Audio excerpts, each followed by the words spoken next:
아니, 고등학생들이 이래도 돼? 할 만큼 속 시원하게 노는 고등학생들의 파란만장 학교 생활을 그린 영화 키싱부스. 지금 집구석 주댕이들과 함께 만나보시죠. 영화는 엘과 리, 그리고 노아의 이야기입니다. 엘과 리는 쌍둥이도 아니고 부모님도 다르지만 한나라한시에 태어나 그때부터 쭉 베스트 프렌드였죠. 그리고 노아는 그 리의 형입니다. 엘과 리가 평범한 학생인 반면 노아는 학교 최고의 인기남입니다. 키도 크고 몸도 좋죠. 다만 바람둥이에 싸움만 하고 다닌다는 안 좋은 소문도 있습니다. 엘은이 노아를 좋아하지만 리와 해놓은 절친의 가족은 건드리지 않는다는 어릴 적 약속 때문에 접근할 수가 없습니다. 영화는 다시 리와 엘의 이야기로 돌아갑니다. 리와 엘은 학교 모금 기금 행사를 기획하는 장면을 보여주는데요. 각 동아리들이 각자의 게임을 만들어 부스를 운영하고 그를 통해 그 동아리의 운영비를 버는 것입니다.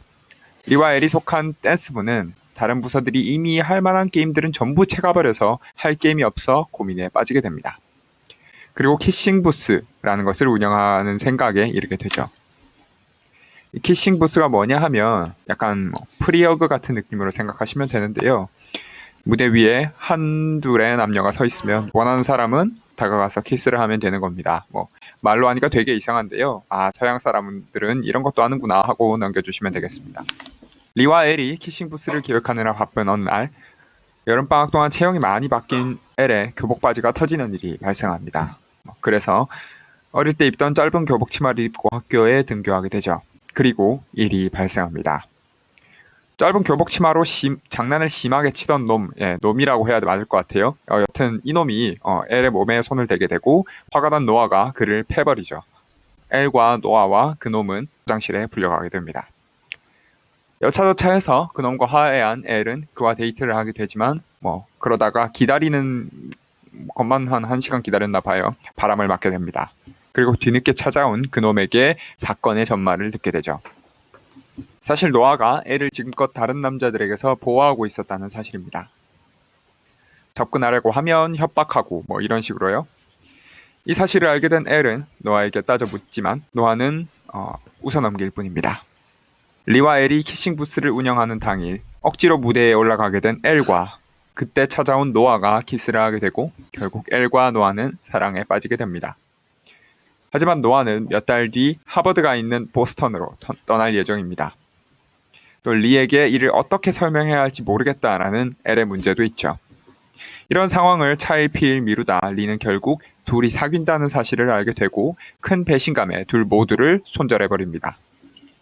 노아는 이것 때문에 엘과 다투고 사라져버리고요.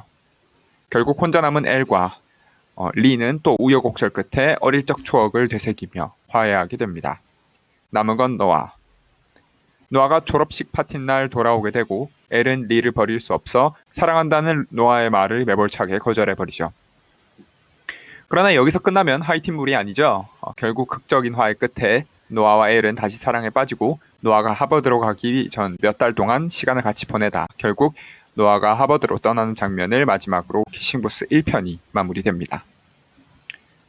그리고 2편은 노아와 엘이 서로 롱디, 그러니까 장거리 연애 커플이 되면서 겪는 여러 어려움들을 중점적으로 이야기를 진행합니다.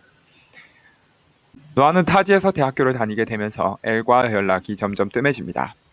엘도 나름은 간섭하지 않는 좋은 여자친구가 되기 위해 연락을 줄이고 있죠. 서로의 그런 배려 아닌 배려 속에서 사이는 점점 멀어지게 됩니다. 그리고 해가 지나 엘과 리도 졸업반이 되었습니다. 이제 대학에 가야 될 텐데 둘은 같은 대학에 지원했습니다. 이 둘은 UC 버클리 대학에 지원서를 같이 넣게 됩니다. 절친 규칙이라나요? 여튼 그 사이 노아가 엘에게 연락을 합니다. 하버드에 오라면서 부축이죠. 엘은 학비 때문에 사립대학은 갈 수가 없는 상황. 학비를 보충하기 위해 어릴 적 하던 DDM 댄스 경연대회에 참여해 우승하면 그 상금으로 학비를 대려고 합니다. 당연히 팀은 리와 꾸리게 되죠. 그러나 리의 여자친구인 레이첼이 엘과 리가 너무 사이가 가까운 것과 둘이 만날 시간을 계속 방해받는 것에 스트레스를 너무 받던 차에 리에게 이 사실을 엘과 논의해보고 둘만의 시간을 가졌으면 좋겠다라고 이야기를 합니다.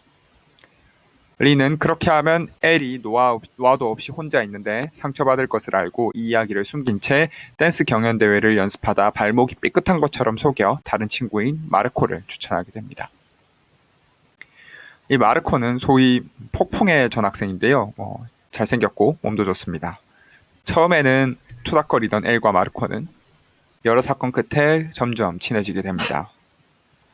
엘은 그리고 노아의 초대로 하버드가 있는 보스턴으로 가게 되죠. 좋은 시간을 보낸 노아와 엘, 그러나 떠나기 직전 엘은 노아의 침대 밑에 여자 귀걸이가 떨어진 것을 발견합니다. 의심 가는 인물은 클로이. 대학에서 잘 나가는 모델이라고 하는데 뭔가 느낌 쎄한 그런 여자였죠. 엘은 화가 나 노아의 집을 뛰쳐나와 버리고 결국 이런저런 일들 끝에 둘은 화해하게 되지만 앙금이 남게 됩니다. 마르코와 엘은 다시 경연에 집중하게 됩니다. 그리고 그러던 와중 엘과 마르코는 뭔가 서로에게 미묘한 감정이 있음을 깨닫게 되죠. 둘은 이런 와중에 결국 경연대회에 출전하게 되는데요. 그리고 그 경연대회장에서 대형 사고가 터지게 됩니다. 마르코가 엘과 공연을 하다 마지막 장면에서 키스를 해버린 거죠. 그리고 그 장면을 객석에서 노아가 보게 됩니다. 노아는 뛰쳐나가고 엘은 그 노아를 잡지 못합니다. 시간은 흘러 추수감사절, 가족끼리 모이는 자리에서 모든 의문들이 한꺼번에 쏟아져 나오고 걷잡을 수 없이 거짓말과 오해들이 발생합니다. 그리고 보스턴으로 다시 떠나야 하는 노아와 다시 학교 행사에서 캐싱 부스를 운영해야 하는 엘이 서로의 의미를 깨닫고 서로를 향해 달려갑니다. 그리고 둘은 처음 그들이 사랑을 말했던 장소에서 재회하죠. 이렇게 모든 사건은 잘 해결됩니다. 레이첼과 리도, 노아와 엘도, 그리고 리와 엘도 화해하죠. 그렇게 대학교에 가게 된 리와 엘은, 리는 버클리 대학에 합격하고 엘은 그리고 세상에 버클리와 하버드를 동시에 합격했군요. 영화는 엘이 이 두 학교 중 어디를 선택할지를 고민하는 장면을 마지막으로 끝납니다.